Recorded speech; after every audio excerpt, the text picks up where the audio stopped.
Let's personalize your downward dog. So first, what are the benefits of downward dog? The benefits, one is to lengthen the spine, right? Almost find that self-traction through the spine. Strengthen the shoulders and the whole arm, the wrists. Another thing is to find that kind of opening and flexibility in the back body, right? The hamstrings, the calves, the feet. So many great things about downward dog. So when we're talking about downward dog, I'm going to cue you through some more active cueing so that you can find some integration through your body. And this is going to help you find the places that you feel supported, right, and strong in that shape. This is also going to help you kind of personalize where your edges are. Okay, so I'll show you what I mean. If you have some blocks, great. If not, they're optional. So from here, you guys, go ahead and find your way onto your hands and knees. If you have a blanket or a towel, go ahead and you can place that under your knees for a little extra cushion as well. So we're going to start with our hand placement. And hands are roughly under shoulders. And what I'd like you to do is find the mounds of your fingers and the fingerprints on both hands. The fingers are going to just be spread comfortably wide as you find your tabletop position here. So find those points. So the mounds of where the fingers meet the palm and those fingerprints. Press into all of those points. And you'll notice right away that there's this kind of engagement through the hand and up the wrist. So that's going to help support that wrist joint. So feel that nice connection through the ground. And what I'd like you to do is push into the ground. And as you do that, hopefully you're going to feel some kind of energy going to the back of the body there, the back of the shoulders. So press in. You might feel the shoulder blades kind of separate there and feel that strength and support. Now, the other thing I'd like you to do is hug energetically, right? You're not going to move the hands, but I want you to kind of pull the hands towards the knees so that you can feel kind of this lighting up of the armpit and all of these muscles down the side here of your arms. Now, from here, the neck is nice and relaxed, but long, right? So we want to find that long spine there. And then from here, you guys, I want you to go ahead and kind of play with widening the hands or bringing the hands in. So really, if you have broader shoulders, sometimes widening those hands can feel a little bit more comfortable with that shoulder girdle there. So just kind of play with that for a moment. And then with those engagements, the pushing and the pulling, right? Those active cues, so you're participating in the shape, go ahead and tuck those toes. And then from here, you guys keep the arms, that engagement, and then you're going to start to lift the hips up and back. But I want you to go slow enough so you keep the engagement through the shoulders. You're not losing that engagement. Now, what that's going to do is kind of help you find that place where you're still stabilizing through the shoulders, right? And finding that connection throughout. Now, take a couple of moments here. Feel the shoulders, feel the neck. How is this experience in your body? Just with that kind of connection. You might want to hug the forearms towards one another and see if that allows the neck to soften just a little bit. Remember, keep that kind of connection through the fingerprints and the mounds of those fingers. And then let's come on down. Good. Go ahead and give those wrists a little movement. Let that go. Okay. So that's a nice way to kind of find that integration in that upper body for downward dog. So let's kind of keep focused on the shoulders, right? So let's say downward dog doesn't feel great on your wrists, or maybe you have an injury in one of your hands or shoulders and you'd like to lighten the load a little bit on that part of the body. Here's a nice kind of idea, and you can use blocks. You can actually also use a chair that is on your mat and sticky, so it's not gonna whoosh, fly off. But find those blocks onto your mat. I like to put my thumb on the inside of that block. It really depends on what feels comfortable for you. And then you'd find all those same engagements, but what's happening here is that I am sending the pose back, right? So I'm lightening the load on the shoulders. Okay, so feel free to play with that a little bit. Now, another thing that you can do to either lighten the load on the shoulders or increase the load on the shoulder. Let's say you want to kind of challenge the shoulders. So I'm coming back into my downward dog.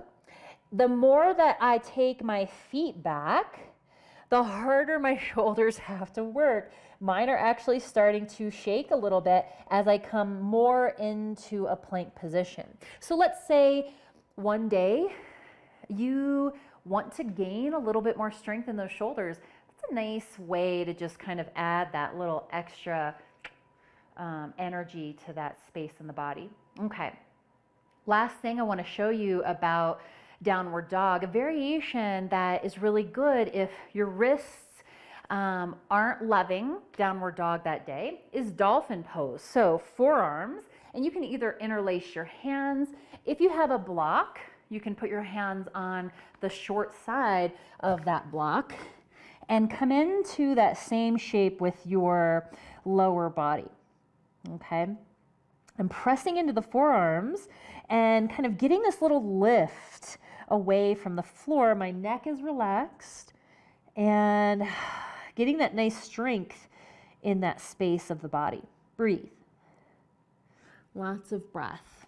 Okay, let's talk about lower body. Take any kind of break that you need on those wrists.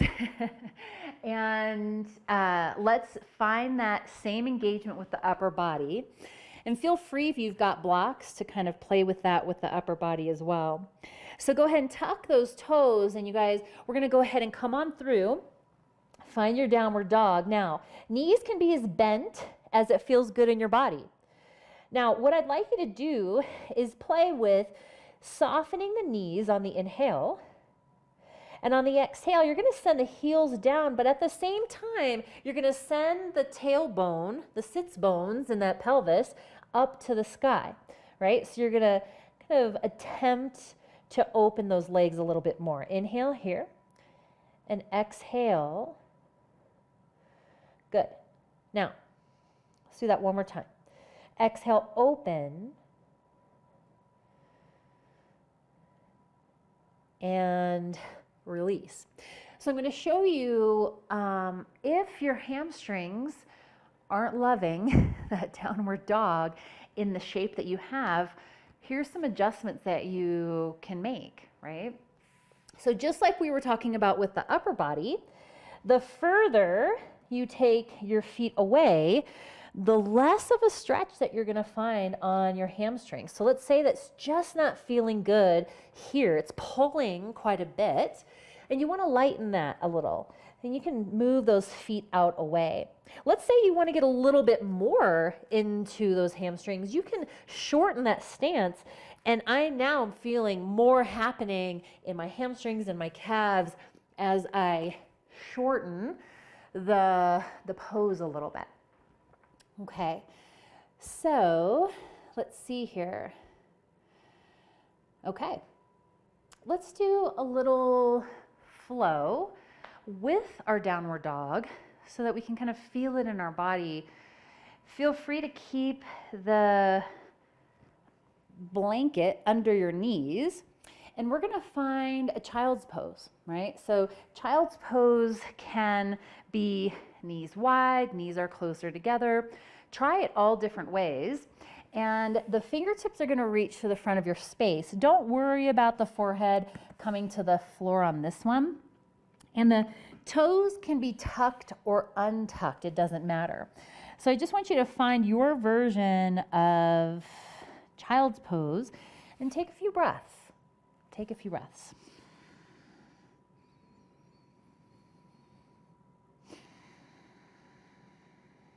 All right. Now feel the tops of the feet or the toes if you have them tucked, and the tops of the shins. I want you to connect to those spaces in your body. Now from here, you guys, we're gonna press. I want you to kind of get that grounding through that space, and we're gonna press with that long spine up into kneeling pose. So inhale, reach those fingertips high. Exhale, we're gonna come back into that child's pose. So find your way back, long spine again, fingertips are to the front of your space. Now, from here, pull yourself into forearm plank. You're gonna have this long body here, but then we're gonna stay on our knees today. So press, just like we were doing in the very beginning, inhale, and then exhale, lower yourself all of the way down. Good. Now, from here, you guys, we're gonna go ahead and big inhale, and then exhale, lift and press back. Good.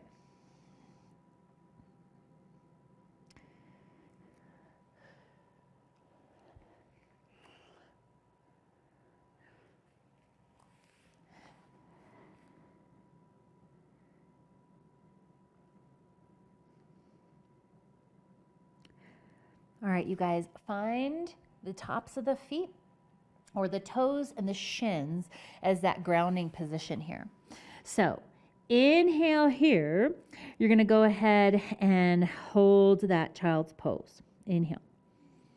Now on your exhale, round the spine like that hollowing cat.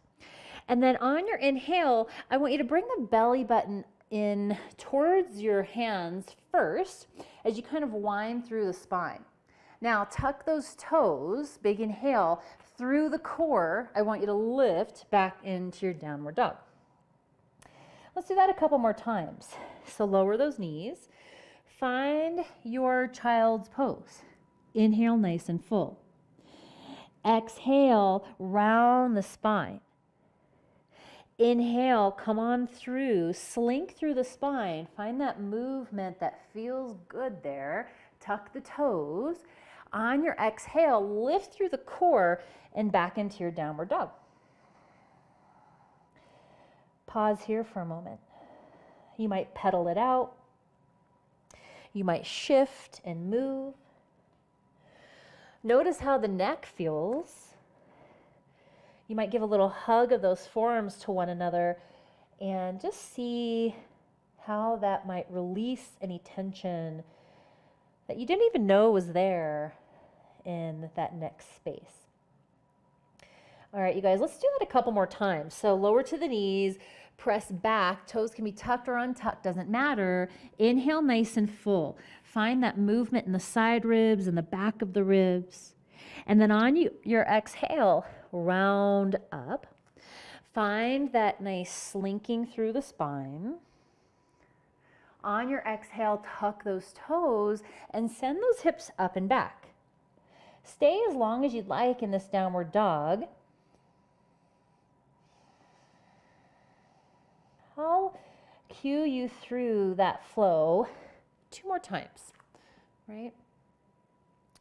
Go ahead and sit back into your child's pose. Inhale full. Take that breath to the sides of the ribs, the backs of the ribs, and exhale, come on up. Inhale, slink through the core. What's initiating the movement? Press back into downward dog. Pedal it out, maybe adjust those legs. Inhale, bend those knees, and exhale, sit bones go up and those heels go down to the mat. Feel what that feels like. This is your variation of downward dog, so it might look different than mine. You might be closer together, hands and feet. You might be on blocks. Your hands might be wider than mine, right? So making those customizations for you. Lower those knees, sit back into your child's pose. Nice expansive inhale. Exhale, come on up, press through those shins, round through the spine, and then slink through the core. That's going to be your initiating area back into downward dog.